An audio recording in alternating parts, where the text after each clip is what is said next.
Bonjour et bienvenue dans nos perspectives financières d'aujourd'hui. Rejoignez-nous aujourd'hui pour notre analyse du monde financier, des derniers événements et des dernières informations sur les marchés. Thomas va nous aider aujourd'hui, depuis la salle des marchés. Le service bancaire numérique Revolut commence à proposer le staking de crypto-monnaies à ses clients du Royaume-Uni et de l'espace économique européen, selon un rapport.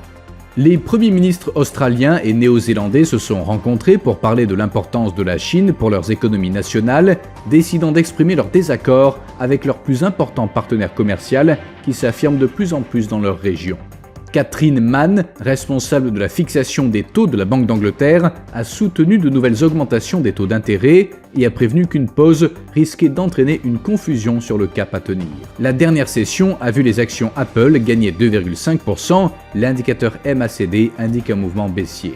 Le cours de l'euro-dollar est resté largement inchangé lors de la dernière session, l'indicateur MACD donne un signal haussier. La paire livre-sterling-dollar a connu une légère correction haussière lors de la dernière session, augmentant de 0,1%. L'indicateur oscillateur ultime donne un signal haussier, ce qui correspond à notre analyse technique globale.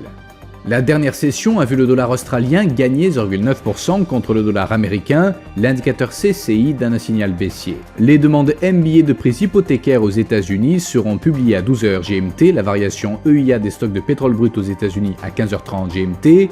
Les salaires non agricoles en France à 7h45 GMT.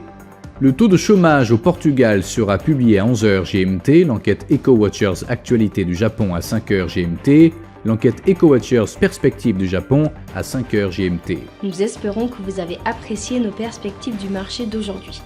De la part de toute l'équipe, nous vous souhaitons une journée de trading productive. N'oubliez pas de nous rejoindre la prochaine fois pour toutes nos analyses des derniers événements et nouvelles sur les marchés financiers.